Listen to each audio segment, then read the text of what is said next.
इतिहास आमतौर पर वाचाल होता है। यह हमें अनुवादित पट्टिकाओं, डिकोडेड चित्रलिपियों और लिपिबद्ध इतिहासों के माध्यम से बोलता है। हम अतीत को समझते हैं क्योंकि अतीत समझा जाना चाहता था।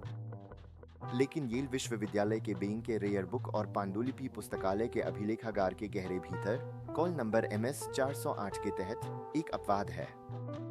एक ऐसा मौन जो 600 वर्षों से बना हुआ है। यह एक छोटी किताब है, लगभग 9 बाई 6 इंच। इसमें 240 पृष्ठ हैं जो वेलम से बने हैं। इसकी गंध पुरानी और सूखी त्वचा की है। इसे पकड़ना एक विरोधाभास को पकड़ना है, एक ऐसा वस्तु जो निस्संदेह एक किताब है जो जानकारी देने के लिए बनाई गई है, फिर भी यह पढ़े जाने से इनकार करती है। यह वोइचन पांडुलिपि है। यह एक पूरी तरह से अज्ञात लिपि में लिखी गई है, जो एक पूरी तरह से अज्ञात भाषा की है।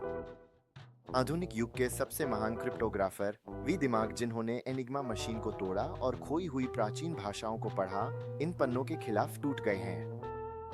यह ऐतिहासिक क्रिप्टोग्राफी का एवरेस्ट है और आज तक कोई भी शिखर तक नहीं पहुंचा है। यह पांडुलिपि 1912 में छायाओं से बाहर आई।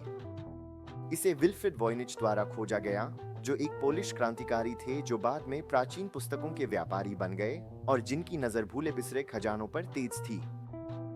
वॉयनिच ने इसे यहाँ इटली के विला मोन्ड्रागोन में एक किताबों के संदूक में पाया, जिसे जीसस सोसाइटी द्वारा चुपचाप बेचा जा रहा था।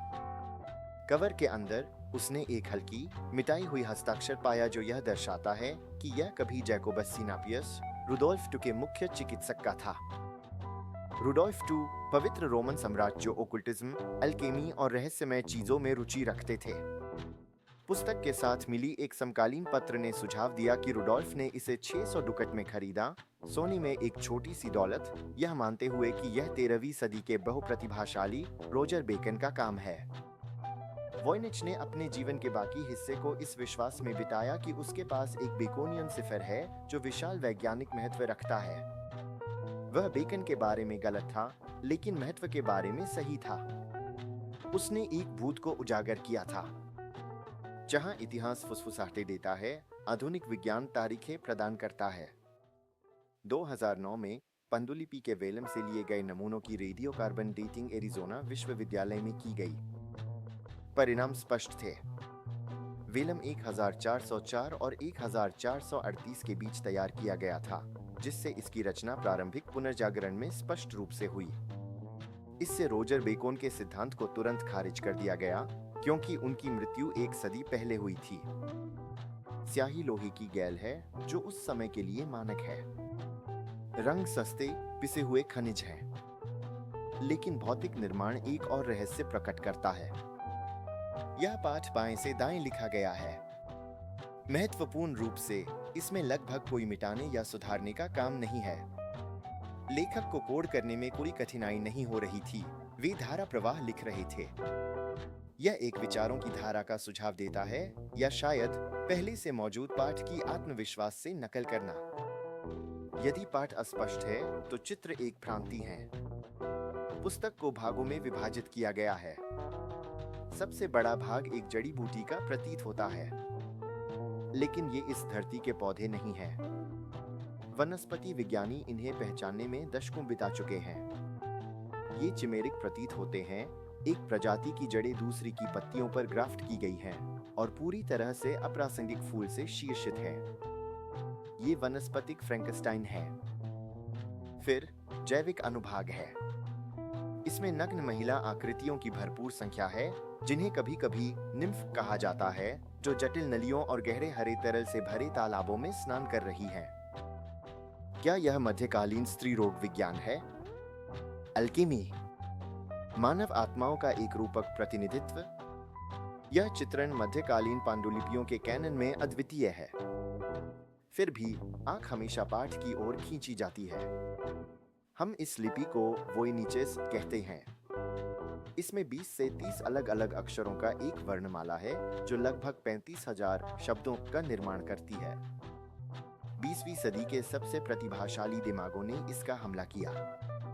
विलियम फ्रीडमैन, अमेरिकी NSA के पिता और जो व्यक्ति द्वितीय विश्व युद्ध में जापान के पर्पल कोड को तोड़ा, ने पांडुलिपि की आवृत्ति गणनाओं का विश्लेषण करने में दशकों बिताए।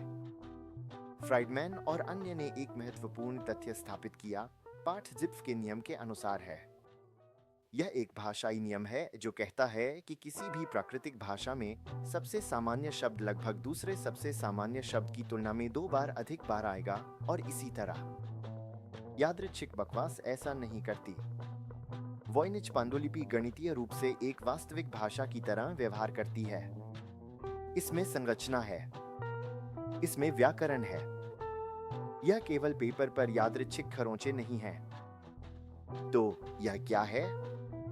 कुछ लोग तर्क करते हैं कि यह एक निर्मित भाषा है, एक लिंगुआ इग्नोटा जिसे एक एकल प्रतिभा ने बनाया है। अन्य सुझाव देते हैं कि यह एक जटिल, महंगी धोखा है जिसे एक भोले सम्राट जैसे रूडोल्फ को बेवकूफ बनाने के लिए डिजाइन किया गया है। हालांकि 15वीं सदी में वेलम की अत्यधिक लागत 240 पृष्ठों की मजाक को असंभव बनाती है।